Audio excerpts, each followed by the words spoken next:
In A Clash of Kings, we get the beginning of the war, which comes to be known as the War of the Five Kings, which is very disrespectful to Mance Rayder, the king beyond the wall, who was also warring at that time too. And if you remember, Mance Rayder and Tormund Giantsbane et al. Showed up at the wall, threatening Jon to knock down the wall with the Horn of Joramun, this 8-foot-long, twisted black warhorn banded in old yellow gold, incised with the runes of the first men. They never do blow it though, or knock down the wall, and later in A Dance with Dragons, Melisandre appears to set fire to that same horn in a pit below the weirwood cage, in which she burns Mance Rayder, I mean the Lord of Bones, glamored up to look like Mance Rayder. And so, what was the deal with that horn? Hey friends, I'm David Lightbringer. Welcome to my channel, like and subscribe. But yeah, no, seriously, what was the deal with that thing? And why do some people think that it wasn't destroyed in Melisandre's fire, and that it is still around and still has a role to play? And why does it look so very, very much like Euron's Valyrian dragonbinder horn that he whipped out at the King's Moot and then gave to Victarion, who has now brought it to Slaver's Bay? As to the so-called Horn of Joramun that Mance Rayder and Tormund have turned up, Jon sees it in Mance's tent and thinks that it's far too large to be the horn of an aurochs. And the aurochs, of course, is the more hairy, ancient ancestor to modern domesticated cattle. And although the aurochs is slightly bigger than its modern descendant, its horns top out at just over 3 feet. So at 8 feet long, this Horn of Joramun is way, way too big to be the horn of an aurochs. More than double the maximum length, so that really leaves only one animal that this horn could have come from. Say it with me, a dragon. And so in other words, I think there's a huge mystery right in plain sight here. How did a dragonhorn come to be in northern Westeros sometime in the remote past? How and why did the dragon it belonged to die? And why was this horn made into a magical implement that looks so much like the Valyrian dragonbinder? And so if this ancient first man horn is a dragon's horn, then it probably didn't burn in Melisandre's fire. And indeed, I think I have found specific foreshadowing about one of the major characters who's going to give that thing a toot, and also about what it might do. So like I said, I've been meaning to get to this horn theory for a while, but I just recently found a couple new clues. And so it is now time. And please do click the like and the subscribe button while the intro music plays, and we'll get this started.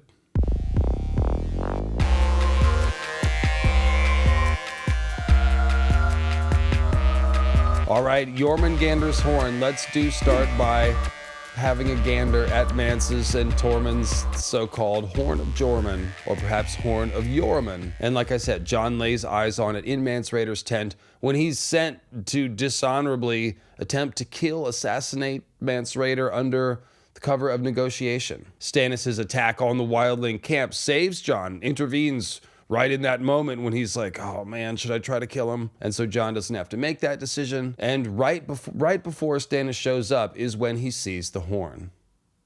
A warhorn, a bloody great warhorn.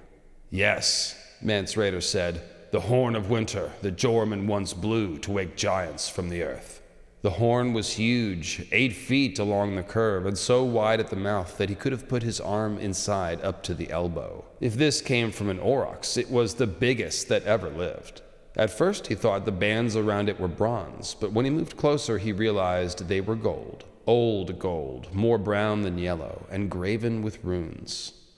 So yeah, as Jon thinks here, this is far larger than any aurochs horn possibly could be. We should assume it has the same general shape as an aurochs horn, which is basically a bull's horn, but it's frigging 8 feet long. And I mean, this right here is most of a bull's horn. It's just over a foot, you know. So I mean, imagine an 8-foot version of that thing. I ain't from no damn cattle. Accordingly, Tormund and Mance say it's the biggest horn they've ever seen in their lives anywhere in the north. And at 8 feet long, it's actually 2 feet longer than the 6-foot-long Valyrian dragonbinder horn, which is the horn that we know is made from a dragon. And I'm sorry, I'll just lower my tone. I get very excited about these things. That's why I have a YouTube channel. But yeah, just looking at the size of the dragons on House of the Dragon and the size of their horns, Mance's horn looks to be about the size of maybe one of Sea Smoke's horns or Syrax's horns. So we're talking about a medium-sized dragon, a decent-sized dragon, which just emphasizes that there is absolutely zero chance that Mance's horn is from an aurochs. It can really only be from a dragon. Let me know in the comments if there's some animal I have overlooked. Because Mance's horn, it basically just looks like a super vintage, a super old edition Valyrian dragonbinder. That night, for the first time, he brought forth the dragonhorn that the crow's eye had found amongst the smoking wastes of great Valyria. A twisted thing it was, 6 feet long from end to end, gleaming black and banded with red gold and dark Valyrian steel. Euron's Hellhorn. So they really are similar. Both horns are twisted and black, 6 feet versus 8 feet. Both horns are banded in gold, with the Valyrian dragonbinder also adding bands of Valyrian steel, which obviously would have been unavailable to the First Men or whomever made Mance's Horn of Joramun. The metal bands on both horns are similarly incised with magical glyphs or runes. Runes of the First Men for Mance's horn, as is specified in a quote we'll read in a minute. And then here is the quote about the Valyrian glyphs on Dragonbinder. Strange sorcerous writings had been cut into the bands that girded it. Valyrian glyphs, Moqorro called them. That much Victarion had known.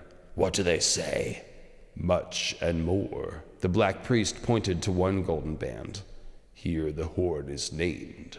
I am Dragonbinder, it says. And then a moment later, we read, Moqorro turned to the Hellhorn, examining the queer letters that crawled across a second of the golden bands. Here it says, no mortal man shall sound me and live. And then finally, we get the last inscription. Moqorro pointed to the bands of steel. Here, blood for fire, fire for blood. So I got into the mystery of what these sayings mean and what Dragonbinder does in the videos called Danny Dragonbinder, as well as Euron will trick Victarion using Dragonbinder. But for now, I just want to call attention to the presence of the quote-unquote sorceress writings and to point out that they're on both the golden bands and the Valyrian steel bands, which indicates that it may not be about the specific metal that's used, but rather the sorceress glyphs. And essentially what we're seeing here is magical technology, such as it is in A Song of Ice and Fire. Both horns appear to be using the same magical principle, using some sort of metal, perhaps a special pure metal like steel or gold, and the runic incantations carved into the metal seem to be used to control and focus whatever magical power can be drawn from the horns. It does seem like a kind of binding magic, as the name would imply, and the name Dragonbinder could also refer to the fact that it is itself a magical dragon artifact which is bound with metal and sorcery. The horn itself is a bound dragon, in other words. Now, Martin does like to work with binding magic quite a lot. Obviously, there's the shadow binders, but skin-changing magic can also be used to bind an animal or even a person to your will. We've seen that with Bran and Hodor, we've seen that with Varamir's animals, and even Night's King was said to have bound his brothers to his will with strange sorceries. So binding in this sorcerer sense essentially just means using magic to control a person, a thing, or an animal. And so Mance's Horn of Joramun, quote unquote, looks for all the world like a Dragonbinder horn that was made in Westeros with First Man runes instead of Valyrian ones, and obviously without any Valyrian steel. And if this horn dates all the way back to the Long Night or around that time, then this would have been before Valyria arose, so no Valyrian steel, no Valyrian glyphs, no Valyrian language or culture at all. But even without Valyria, the magical principle still applies, meaning that if you can use metal and sorceress runes to harness and focus and use a Dragonhorn's magic, then you can do that anytime that you have a Dragonhorn and the magical know-how to do it. You don't have to be a Valyrian, you just have to have a dead dragon, obviously, because living dragons usually don't part with their horns. So according to Ygritte, Mance Rayder had the wildlings dig up, quote, 100 graves and let all those shades loose into the world. And Tormund tells Jon that the horn is 1,000 years old. I'm not sure what Tormund's dating system is, but that's what he says. And also that they found it in a giant's grave. Setting aside for now the question of, is this the quote-unquote Horn of Joramun, or even is there one Horn of Joramun? I do think we can at least rule out the idea that this horn comes from a Targaryen-era dragon. I mean, the gold being so old to have turned brown suggests that the horn is ancient. The fact that it was found in a giant's grave in the Frostfangs suggests that it was ancient. And the fact that Mance was specifically looking in graves that he believed were ancient enough to be from the days of the Long Night suggests that the horn is ancient. And the bottom line is that there were only a couple of Targaryen-era dragons whose final whereabouts were unaccounted for. One of those dragons is the cannibal, who does potentially have black horns, but I think the cannibal's horns would be a good bit larger due to his implied size, although I could be wrong about that. Similarly, I think we can rule out the idea that Mance's horn was made by a Valyrian, because they would have used Valyrian glyphs. Even if they didn't have any Valyrian steel on hand and had to use gold instead, they wouldn't use First Man runes. In fact, modern First Men don't even use First Man runes at this point. That's basically pre-Andal invasion, pre-Andal's introducing writing to Westeros technology. And so I think that brings us right back to this horn being just what it looks like. A dragonbinder horn that was made by the first men thousands of years ago, perhaps in the Dawn Age or Age of Heroes. And you know what else suggests that? The name Joramun, because as this section title implies, Joramun, the Horn of Joramun, is pretty clearly named after Jormungandr, the Norse world serpent that encircles all of Midgard, the realm of men. Serpents and dragons are essentially the same thing in Norse mythology, and the idea of a horn that's made to look like a dragon also comes from Norse culture. And then just as the Horn of Joramun is associated with apocalyptic events like bringing down the wall or waking giants in the earth / causing earthquakes, Jormungandr is of course strongly associated with Ragnarok. He releases his grip on his own tail at the beginning of Ragnarok. That's one of the events that kicks it off. Now, George is definitely using Jormungandr mythology in a few places in this story, such as with Rhaegar, the dragon being slain by Robert the Storm King. That's basically just Thor versus Jormungandr. And he repeats that so-called Chaos Conf motif with the Grey King using the power of the storm to slay Naga the Sea Dragon. Best of all, Tormund's name is also based on Thor, the Norse god of lightning and thunder, and Tormund is Tormund Thunderfist. And so when Tormund holds the Horn of Joramun, it's basically just Thor versus Jormungandr yet again. And when Tormund takes the Horn of Joramun and puts it to his lips to give it a blow, well, that's just Thor and Jormungandr kissing and making up. So that could be a mythology joke that George is making, or maybe it's a joke that I just made. But it's definitely not a coincidence that George is putting the Horn of Jormungandr in the hands of Tormund. This is all part of implying that the Horn of Joramun is a dragonhorn. And so there you have it. It's way too big to be an aurochs horn, because it's not, because it's a dragonhorn hidden in plain sight. And so now let's talk about what dragon this might have come from, who might have made this thing, why they might have done it, and what the horn might do. Dragons in Westeros, that's crazy talk. But there were dragons in Westeros once, long before the Targaryens came, as our own legends and histories tell us. If dragons did first spring from the 14 flames, they must have been spread across much of the known world before they were tamed. And, in fact, there is evidence for this, as dragon bones have been found as far north as Ib, and even in the jungles of Sothorios. So don't take it from me, Great Empire of the Dawn Maestro. Lucifer means Lightbringer, David Lightbringer. Those were the words of the Maesters, who say that Westeros' own histories and legends talk about dragons. So the histories part of this would probably refer to the runic records of the first men, which do apparently record a limited amount of what we'd call history. And then also this probably includes word-of-mouth local history, and it's likely the Maesters would be correlating such local word-of-mouth history to the runic records to try to piece together some sort of picture. So when we talk about local word-of-mouth history, we're definitely talking about stuff like the stories that linger around Old Town, the ones that say that the first Hightowers had to clear off the dragons that were roosting on the walls of the Black Fortress so that the Hightowers could live there. And then later they built their successive versions of the Hightower on top of said fortress. Now the fortress itself, as most of you will know, is the biggest single piece of hard evidence that dragons did once hang out, at least here, in ancient Westeros. It's under all of the versions of the Hightower, so it's, Age of Heroes, Dawn Age, and the Maesters look at it and say, that is fused stone, the same thing that the Valyrians built all of their roads and cities out of, but they point out that the building style, the square, brutish, unadorned building style, doesn't match anything that the Valyrians did. The Maesters agree that it does predate the existence of Valyria, and they also point out that Maesters have traveled to Valyria for an answer and found no record of this fused stone fortress. The existence of a fused stone fortress here does, however, fit with the local legends that say dragons were roosting on the fortress. Dragons would have had to have been there in order to make it. And thus it may not be coincidental that most of the Dragon Slayer legends, which the Maesters also mentioned as evidence of dragon presence in Westeros, most of those Dragon Slayer legends are tied to the south. House Dane is obviously a big clue about this. That's kind of what they are in the story, because members of their house manifest Valyrian looks from time to time, especially Darkstar, and because Dawn is identical to Valyrian steel, except for that it is milky white. The Danes also say that they aren't first men. They say that they came to Westeros,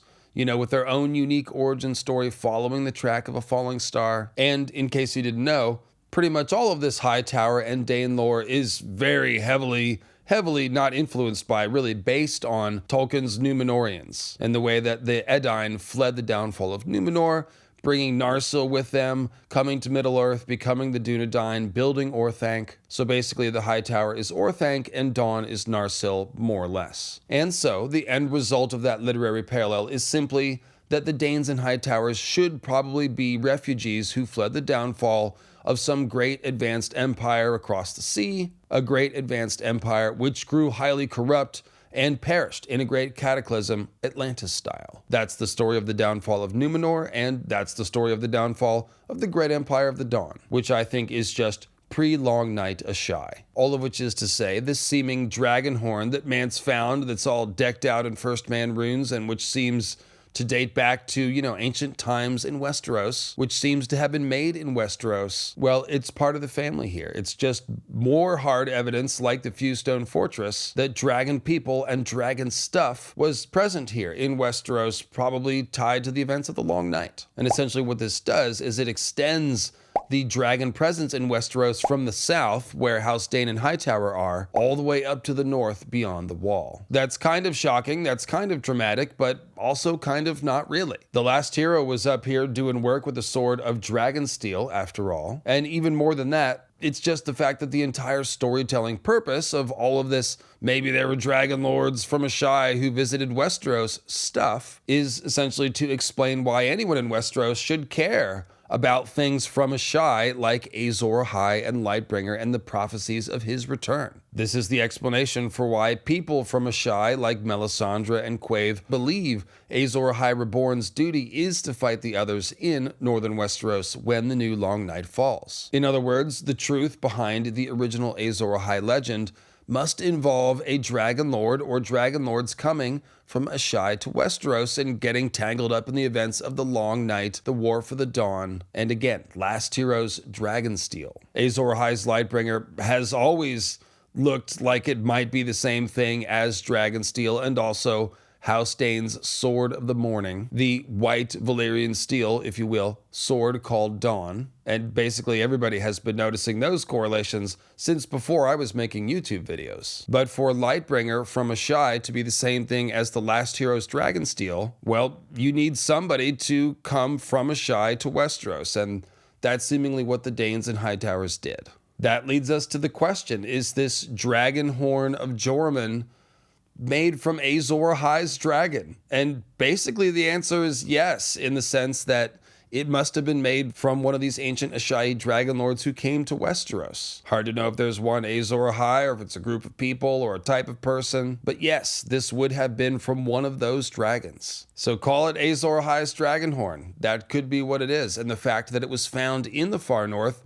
makes me think that it was involved in the original Long Night events. And of course, the original Jormungandr, for whom the horn is named, was said to have teamed up with Brandon the Breaker Stark to cast down Night's King. And although most people in the fandom think that Night's King probably lived shortly after the Long Night, my own timeline heresy headcanon is that he reigned during the Long Night. And even if I'm wrong, either way, that still puts Joramun living, back in the Age of Heroes, thousands of years ago. And although I will resist the urge to spin up a whole fan fiction here about the events that might have led to the creation of this horn, we can speculate about it. We'll do it a little bit. So one wonders if perhaps Azor Ahai or whichever dragon lord came north to fight the others, potentially as the last hero with the sword of Dragonsteel, one wonders if at some point he might have suffered the loss of his dragon, and then perhaps he made a magical horn out of one of his horns in order to salvage and harness some of that dragon power. The reason I'm speculating about a dragon that died in Westeros is because if the horn had been made in Asshai and then brought here, it should have Asshai glyphs or runes. But instead it has those first man runes, and that really makes it seem like it was made in Westeros. That means the dragon died in Westeros, probably in northern Westeros, and so yes, this sounds like an Azor Ahai Long Night story. The thing that's really tantalizing about that to me is the fact that this Horn of Joramun seems like it represents a fusion, a synergy of first man magic and ancient Asshai Dragonlord magic. And that seems like a great fit for the mythology that we find around the last hero, who seems like, he might be a Dane, meaning a great Empire of the Dawn person, but, he also seems like he could be a Stark. And so here's what I mean by that. The last hero seems like a Stark because he has a dog. That dog is surely a wolf, right? And the Starks, well, they're just kind of like the home team of the story. So the last hero just seems like it should be a Stark. And the story of the last hero is told to Bran by Old Nan, and it's Bran and Jon who are seemingly echoing the story of the last hero. On the other hand, the last hero seems like he should be a Dane because Dragonsteel is probably Dawn. Not only because Dawn is like Valyrian steel, but because it's made from a meteor dragon. And also because of all the Sword of the Morning symbolism kind of implies the ending of the long night and basically echoes the Night's Watch language of being a sword in the darkness and the light that brings the dawn. The original war against the others that the Night's Watch fought was also called the War for the Dawn. And maybe the simplest way to say it is just to say that George used Venus mythology to create the mythology and symbolism of Lightbringer, of the Night's Watch oaths, and of Dawn, the Sword of the Morning. That is all Venus stuff, and thus very likely to be connected in the story. There's also the Elric of Melniboné clues. We don't have time to get into all of it, but those two imply that the last hero, an Azor Ahai, he's tied to Starks and Danes, because we find variants of the name Elric scattered throughout House Dane and House Stark. Check out the videos called Dawn is Lightbringer and Who is the Last Hero for that whole story. But the bottom line is that I have for a long time believed that both Danes and Starks are tied into the events of the last hero and the ending of the long night. The Danes would have only recently come from Asshai at this point, and so when we look at the dragonbinder Horn of Joramun and see both ancient Dragonlord ideas and First Man ideas, well, this seems like just the sort of thing that could have come from ancestors of Danes and Starks working together to harness their magic to defeat the others. And just by way of example, the old crown of the Stark Kings of Winter also incised with the runes of the first men. That's a bronze circlet instead of old gold, but yes, very similar. Now, given that the name Joramun is taken from Jormungandr, one wonders if there was a Joramun, maybe that's the dragon person, maybe that's the Dane ancestor in the equation. And perhaps that's why George wrote that the current king beyond the wall, Mance Rayder, well, his cloak is patched with red silk from Asshai. Maybe that's a hint that the original king beyond the wall, Joramun, was from Asshai. If I'm right that Night's King reigned during the Long Night, then Brandon the Breaker Stark becomes the Stark last hero. And so yeah, Joramun, named after a Norse serpent, creator or possessor or blower of some sort of ancient dragonhorn, he could be the Dane ancestor in the mix. And of course, Danes are Vikings. The Vikings were Danes, as in from Denmark. And so yeah, maybe Joramun the Dane had the Dragonhorn. That's a little speculative, but I thought that was interesting. Let me know if Joramun Dane sounds right to you. It sounds kind of like the Jourdain of the Tor, which George named after Robert Jordan, but I digress. So going back to the Night's Watch oaths, they are not only the swords in the darkness and the light that brings the dawn, but also, say it with me, the horn that wakes the sleepers. This seems like a pretty strong clue that magical horns, may have been important during the War for the Dawn. And even without figuring out who or what the sleepers are and what waking them means, we can observe that waking the sleepers could be expressing the same concept as the belief that Joramun's horn wakes giants in the earth. But let's try to figure out what waking the sleepers means, because that's really cool and cryptic. And also try to figure out what the horn does. But before we do that, it's time for a costume change. That's right, I have as many dark flannels as need be, because I need to show you why I think the horn has not been burnt, and why I think Jon Snow's gonna blow it before we talk about what it could do. Because thinking about Jon Snow as the Hornblower, will shape our thinking about what it could do. So first of all, the biggest reason to think that Mance's dragonbinder Horn of Joramun has not been destroyed in the fire is because we now think it's an ancient dragonhorn created by the first men, and that's just way too interesting of a mystery to introduce and then destroy before anyone can give it a toot. I mean, I suppose it could purely just be a lore clue about the ancient Dragonlord presence in Dawn Age Westeros. I do like those sorts of lore clues, but I really do think it's more than that. It's also pretty easy to imagine that fire cannot kill a dragon's horn, because, you know, dragon scales are impervious to fire, and the maesters tell us that their teeth and their bones are black because they have a very high iron content. And so I'm guessing the same is probably true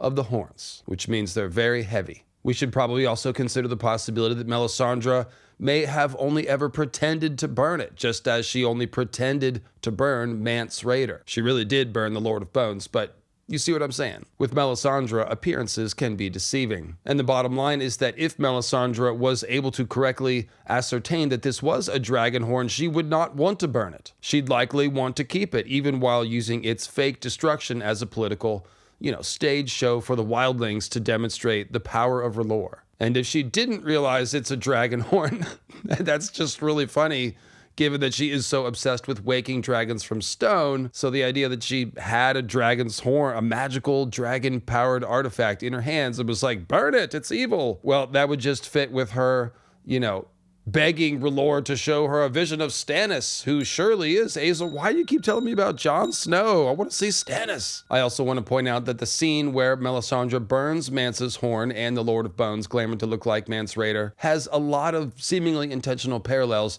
to the sounding of the dragonbinder horn at the Kingsmoot. So the Valyrian dragonbinder's sound is, for a start, it's loud and very awful, but it's also humanized. It's made to sound like a screaming person. The words wail, cry, shriek, and other such things are used. And it's a very similar sound escaping the mouth of the Lord of Bones as he is, checks notes, burned alive. So yeah, it's a similar inhuman shrieking as the sound of the horn. Melisandre calls the Dragonhorn of Joramun the Horn of Hell, and that's very similar to Victarion and Mokoro talking about Euron's Dragonbinder as the Hellhorn. Dragonbinder's Valyrian glyphs memorably blaze with red and then white fire when it is sounded at the Kingsmoot. And then the line where Mance's horn takes fire in the pit sounds like this. For half a heartbeat, the runes graven on the gold bands seemed to shimmer in the air, almost as if the runes are being activated in the fire. So as you can see, these themes really do seem like they're written in parallel to one another, which is probably George trying to help us recognize that yes, this Horn of Joramun, quote unquote, it's a dragonbinder horn, hidden in plain sight, beneath the runes of the first men and in the far north, where we wouldn't expect to find one. So now that we've established that Mance's horn may still be around, let's talk about why Jon is going to be the Hornblower. And this segment is very definitely not sponsored by Hornblower Cruises. So there are two completely different lines of research and reasoning that lead me to believe that Jon is going to blow the horn. One is this recurring pattern of the Hornblowers wearing armbands and torques that match the horns that they either have blown or seemingly will blow. And the other is the scene where Jon finds a different horn, the silent chipped one, along with the dragonglass, beneath the fist of the first men. And so first, let's talk about the armbands and torques pattern, which begins with Euron's Hornblower, the guy with the phoenix tattoo. He's got rings of gold and jade and jet on his arms, and as we've discussed, Dragonbinder does have gold bands on the horn. They're red gold bands, but it's pretty close. But the place where I first noticed this pattern is the place where it is the most obvious, and that's with Tormund and this first man Dragonhorn. So even though I've been calling it Mance's horn at times, it's actually more strongly associated with Tormund. For example, when Mance threatens Jon about blowing the Horn of Winter, he says in 3 days' time, Tormund Giantsbane will blow the Horn of Winter at dawn. And of course, one of Tormund's main titles is Hornblower, and another is Thunderfist. And so if he's blowing a horn that wakes giants in the earth or knocks down the wall, then yeah, he's the Thunderfist Hornblower. And so here are Tormund's armbands. The armbands were old gold, solid and heavy, engraved with the ancient runes of the first men. Tormund Giantsbane had worn them as long as Jon had known him. They seemed as much a part of him as his beard. So a moment later, Tormund is able to evoke a hearty laugh from dour old Jon Snow when he refers to the ring I wear about me member, much bigger than those little things. On you, it'd be a torque. And I think he threw in a har after that. But yeah, Tormund's sea ring is bigger than his armbands, you guys. Har har. But when he called it a torque and implied that Jon should wear a golden torque with first man runes, well, it reminded me of the golden torque with Valyrian glyphs that Dany is wearing in the very first scene that we ever see her in A Game of Thrones. Although weirdly, in A Game of Thrones, torque is spelled T-O-R-C, as in sea ring, and not T-O-R-Q-U-E. Presumably to confound and confuse us clever, asearchofIceandFire.com theorists, I suppose. And if you have a couple of extra bucks, throw them at asearchofIceandFire.com, great resource, on whom I depend. The girl slid the gilded sandals onto her feet, while the old woman fixed the tiara in her hair and slid golden bracelets crusted with amethysts around her wrists. Last of all came the collar, a heavy golden torque emblazoned with ancient Valyrian glyphs. So this is a real nice correlation to Dragonbinder, which has golden bands graven with Valyrian glyphs, and that word emblazoned even suggests, that the glyphs might light on fire, as they do with Dragonbinder. And then Dany's golden bracelets are essentially golden armbands, which would be a match for Tormund and Euron's Hornblower. And so this research right here was basically the origin of the Dany Dragonbinder video. This is what started making me think that Dany is eventually going to blow Dragonbinder, which is mostly the point of that video. And when I went looking for more evidence to correlate that, I did find a bunch. So check that one out if you haven't seen it. And so the point for today is simply the armband pattern, and also the fact that Tormund gave those first man rune emblazoned armbands to Jon Snow. That's actually what Tormund was doing in the scene that we just quoted. Tormund does keep the sea ring, which, probably for the best, hygiene and all that. But even the joke implies that Jon could wear it as a torque, and that would make him a perfect parallel to Dany wearing a torque that matches Dragonbinder. Now, Jon is planning on giving these fine treasures to the Braavosi in payment for the loans they are giving the watch so the watch can feed itself. But I don't think that matters in terms of symbolic foreshadowing, which is what I think these armbands and collars are. I don't think it's the type of thing where, the hornblower has to wear the matching armbands. I think that it's just a pattern of symbolism George is using to point out who's going to blow these horns in the future. So the important thing is just that Tormund passed the ownership of the armbands over to Jon. And with the armbands go the foreshadowing. And that means that Jon may be the horn that wakes the sleepers, whatever the fuck that means. Now, we know from the inscriptions on Dragonbinder that no mortal man can sound it and live. And we saw Euron's hornblower, he was all burnt up on the inside. But Jon Snow, of course, is going to be resurrected before he ever has a chance to blow the horn. So he wouldn't be a mortal man at that point, but rather a resurrected man with R'hllorist magical fire brewing in his belly, which might be perfect for tooting on an old dragon horn. Now, obviously, if one of the wildlings had tried blowing this dragon horn and had burnt themselves up on the inside, we'd probably hear about that. So we can assume that either the wildlings have never tried to blow it, which would fit with them believing that it is the Horn of Joramun. And again, it is unique. It's the biggest thing any of them have ever seen north of the wall. And so yeah, any wildlings that did believe that it even might be the Horn of Joramun, they'd be very cautious about blowing it. And we never see anyone blow it in the story. However, who knows? Maybe Tormund gave it a toot when he first dug it up just to see what it was. Tormund, after all, does later say, "Oh, that wasn't the real Horn of Joramun. Mance just told you it was because it was so big and fine and old." And so maybe Tormund did give it a toot. Obviously, he wasn't burned up on the inside. And so in that scenario, I would guess that maybe the horn has gone dormant. Maybe it's been so long since it's been used properly that it needs to be reactivated, presumably with fire and blood. And so again, we think of resurrected Jon as a fire wight breathing magical fire into the horn.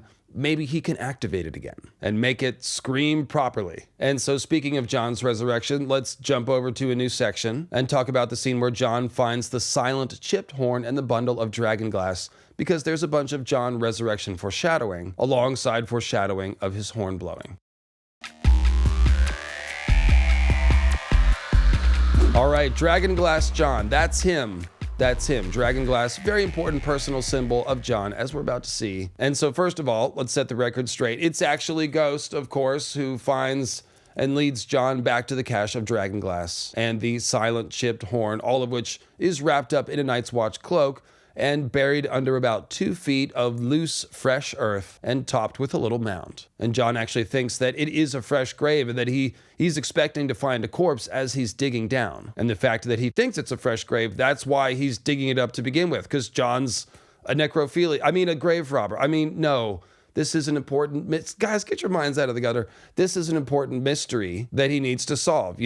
Somebody's just been buried by the fist of the first men. No doubt he probably thinks he's about to find the body of Benjen, his uncle. And if you remember, that was the whole point of this great ranging, to figure out what the hell happened to Benjen and Waymar before him. And so what Jon finds is not a body, but it is symbolic of a body. It's wrapped up in a Night's Watch cloak, which is where Night's Watch bodies are found. And the pile of dragonglass, I believe, is meant to represent Jon, because again, that's one of his important personal symbols. Dragonglass is frozen fire and it's black, just as Jon is a frozen Targaryen, a Targaryen hidden under the icy name of Snow and a black cloak of the Night's Watch. When Stannis is talking to Jon about the burden of being Azor Ahai, he says, Azor Ahai did not win his war alone, and I'm going to make use of you as you made use of the dragonglass. So it's implying Jon as a weapon, as a dragonglass knife. And of course, the Night's Watch, they all dress in black and say that they are the swords in the darkness. And dragonglass is a black sword,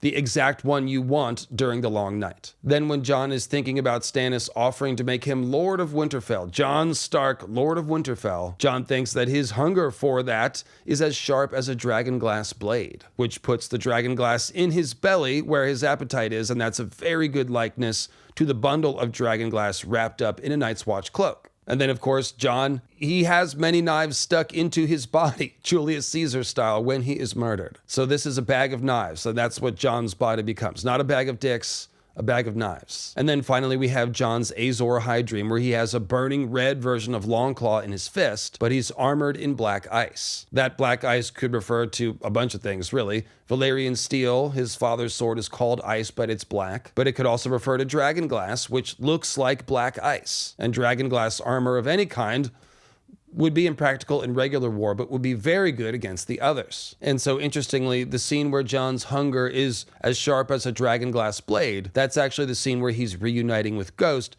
just north of the wall. And this is after they've been separated for a long time. And if you remember, as Ghost is getting closer, Jon's awareness is starting to blend with Ghost's. And right after he's thinking about the dragonglass hunger in his belly, he starts thinking about, a red deer and a mouthful of blood. Then he's like, wait, Ghost? And so this is one of many, many scenes where George is foreshadowing Jon's resurrection, when his ghost will return to his body, and probably somewhere north of the wall where this scene is taking place. North of the wall is also where we find the mother of all Jon resurrection scenes, which is the one where he's there with Melisandre and she calls Jon's ghost to her. But most importantly for today, the scene where Jon and Ghost find the dragonglass by the fist, it's another one where George is depicting Jon's spirit returning to his body. So think about it this way. If the buried bundle of dragonglass represents Jon's body, then what we have is Ghost, the wolf spirit, leading Jon back to his corpse. And that's exactly what I think is going to happen with Jon's resurrection. Jon's spirit, his ghost, is going to merge with Ghost's spirit. This is what happens over the course of Second Life. And I think when Jon's spirit is put back in his body, it's going to be the wolf and the man spirit merged together, going back into Jon's resurrected body. And going further, I think Ghost's wolf body is also going to be sacrificed and then fire-whited. And so what we're going to have is a fire-whited wolf and a fire-whited man, an emerged man and wolf spirit that simultaneously inhabits both. That may sound like a lot of magic for ice and fire, but I feel strongly that it's going to happen, and I outlined that theory in the 2-part video series Melisandre's Fate and Fire White Ghost. But even if you don't agree with all that, most people do understand that Jon's spirit is inside of Ghost, and it's going to have to eventually be put back in his body after it's resurrected. And so here, again, Ghost is leading Jon back to the symbol of his body, which he then digs up, and that's resurrection language. And what does he do after he digs it up? He blows the horn. Now, true, we don't see him blow it in that scene, but later he thinks, oh, I wasn't able to get any sound out of it, which means he tried to blow it. Ergo, Jon will be resurrected, he will rise from the grave, and then he will blow a magic horn. Not this silent chipped one that he gave to Sam that's down in Old Town, and which deserves its own video because I have a theory about it, but rather the one that matches the armbands that Tormund gave him. A horn that represents Jon's dual Dragon Lord, First Man heritage. A dragonbinder horn made by the First Men. And so now, according to my various headcanon theorizing, we potentially could have Dany blowing the Valyrian dragonbinder and Jon blowing this First Man dragonbinder. And I guess that would be the Song of Ice and Fire, which would be pretty cool, but it does bring us back to the thorny question of what any of these frigging horns do when they are blown in the right way. I'm sorry. All right, what does it do? What does this First Man dragonbinder Horn of Joramun really do? I want to be honest with you. This is a bit of a house of mirrors. I mean, does it bind dragons to people's will, like Euron claims his dragonbinder will? Does it knock down the wall, as the Horn of Joramun is supposed to do? And if so, how? Does waking giants in the earth mean causing earthquakes, or maybe trembling the weirwoods, who are, after all, referred to as pale giants frozen in time? Or does waking giants in the earth refer to the others, who are extremely Nephilim-coded? Because, I mean, very frequently, magic horns in fantasy stories, they're summoning some ancient undead army. Wheel of Time and Tolkien both mess around with this. And then there's the theory that me and a few friends have cooked up that maybe dragonbinder horns can, under the right circumstances, be comet binders. They can bind comet and meteor dragons, call them from the Universos Oort cloud that's out there, and thereby bring meteor and comet dragons to your beck and call. That would certainly be a way to destroy the wall and begin Ragnarok, essentially. So one of the big complications here is that we probably have 3 different magic horns to think about. The Valyrian dragonbinder, this First Man dragonbinder, and the silent chipped horn from the Fist of the First Men. They share a lot of symbolism in common, and the ideas about what they might do are sort of swirling around all of them. And you can get caught up in that swirl. You can get lost. Let me tell you, I was talking this over with my YouTube manager and personal friend, Maynard James Plum, for like 3 hours the other night while I was working on this script, and we went round and round. So, for example, the horn we've been talking about today looks like it's a dragonbinder horn, but it's called the Horn of Joramun / the Horn of Winter. And that kind of puts everything on the table as to what it might do. Conversely, many people do think that the chipped silent horn that Jon gave to Sam is the real Horn of Winter / Horn of Joramun. And personally, my theory about it that I'd like to make a video about is that it actually calls the others, and it's like an other binder. So when Jon gave it a toot by the Fist of the First Men, he may have, unfortunately, called the others to the fist. And I think George has moved it to Old Town and within reach of Euron, because Euron's plot is eventually going to intersect with the others. So let me know if you want to hear more about that, but just focusing on the First Man dragonbinder, the first possibility is that it does what dragonbinders do, whatever that is. Most likely something having to do with forming a new dragonbond lineage or helping one person bond with a dragon. And so if we think Jon is going to blow this horn, that could make sense. Jon is going to be needing to ride a dragon at some point. It does seem. I also want to point out that we don't actually know what dragonbinder does. We know it is magic and that its sound is crazy and that it kills the person blowing it, but there's just a lot of mystery about how it works and what it does. And it's even possible that the Valyrians could make dragonbinder horns do different things based on the different incantations that are incised with the glyphs. And it's also possible that the First Men, or whoever the people are in Westeros making the First Man dragonbinder horn, might have had different objectives than the Valyrians. And so maybe their runes are making it do something different. For example, what if the burning screaming sound that the horn makes when it literally catches on fire and splits the air open like a sword? What if that sound dismays, repels, or even burns the others? It's being described with Lightbringer language. It's like a burning sword thrust. So that would be pretty cool, pretty hot.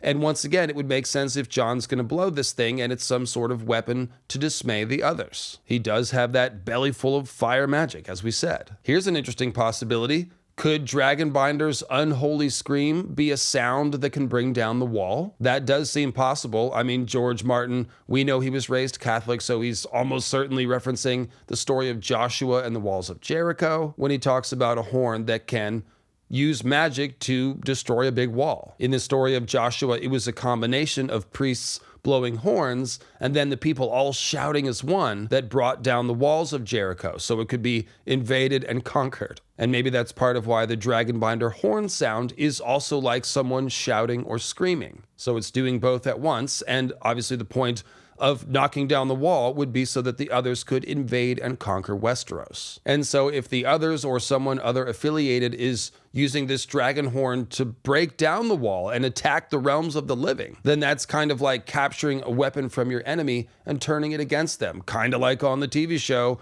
when Night King captured one of Dany's dragons and turned it into an ice dragon. And the main idea here is that if we're looking for a horn in the story that can make a sound loud enough to resonate the wall to smithereens, well, the dragonbinders are the ones that make that kind of sound. And so, once again, Jon blowing the horn could make sense here if I am right that the others are going to, for a time, steal his body. I'm not sure whether they're just going to ice white it or fill it with the spirit of Night's King, but I do think they are going to take possession of it for a time, and the whole point of that would be to use Jon to help the others cross the wall or destroy the wall. And so, yeah, it could make a lot of sense if this horn was a part of that. And it would also be super duper twisted and terrifying. And check out the videos A New Night's King, Lord Snow, and this other one I did about Jon. It's up on the screen. I forget the title. And then as to the idea that waking giants in the earth refers to waking or trembling weirwood giants in the earth, I do like that idea. I just don't see how a dragon horn would interact with weirwood trees. And of course, this is Michael Talks About Stuff's idea. He's done several cool videos about the weirwoods and the others, all of which I recommend. And his basic idea is that just like there's a weirwood tree at the Night Fort that's under the wall, there's a whole line of weirwood trees under the wall, and that waking giants in the earth might have something to do with trembling those weirwood trees to bring down the wall. Again, I think that's a cool idea, and I do think there are weirwood trees under the wall. I just don't think it would be a dragon horn that sets that off. But if we are looking for a horn that could interact with weirwood trees, I would definitely take the silent chipped one. I mean, the weirwood heart tree faces are kind of silently screaming, just like the horn is silent, and the silent horn is banded in bronze, which is incised with the runes of the first men. And that's a perfect match for the crown of the King of Winter, a bronze circlet incised with the runes of the first men. So King of Winter, Horn of Winter,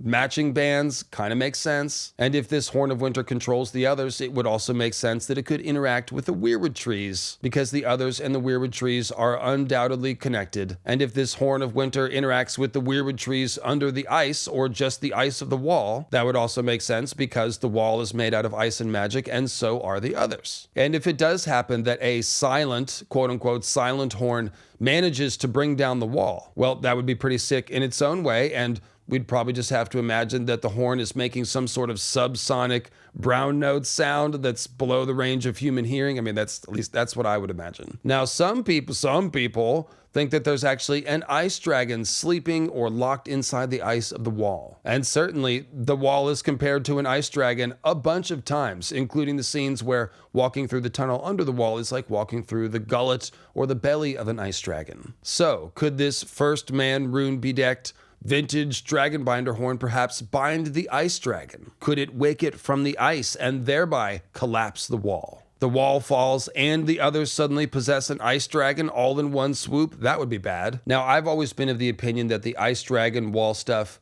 is symbolism, having to do with Jon as the ice dragon and perhaps the ice moon that's up there in the sky that's going to crack and give birth to new ice dragon meteors and cause a new long night. But maybe I'm wrong, and it is more literal, and there is an ice dragon in the wall. And maybe Jon will wake it in a sort of iced out version of a fulfillment of the Azor high prophecy about waking dragons from stone. It is kind of intriguing to me, the idea that we could wake the dragon and break the wall all at the same time, because that would unite the main ideas attached to this Dragonhorn of Joramun. So my final idea about what the dragonbinder horns could do is similar to that, in that we're going to both knock down the wall and bind dragons at the same time, and that's the comet binder idea. I covered this idea the best in the video called Euron, King of the Apocalypse, and then a little more in the Dany Dragonbinder video. So we're not going to get lost lost in the depths of it here. But a lot of it centers around the dragonbinder screaming sound at the King's Moot, sounding like Nissanissa's cry of anguish and ecstasy, but mixed with the burning ice and fire sword language. And then the sound, it fills the entire world. And of course, Nissanissa's cry,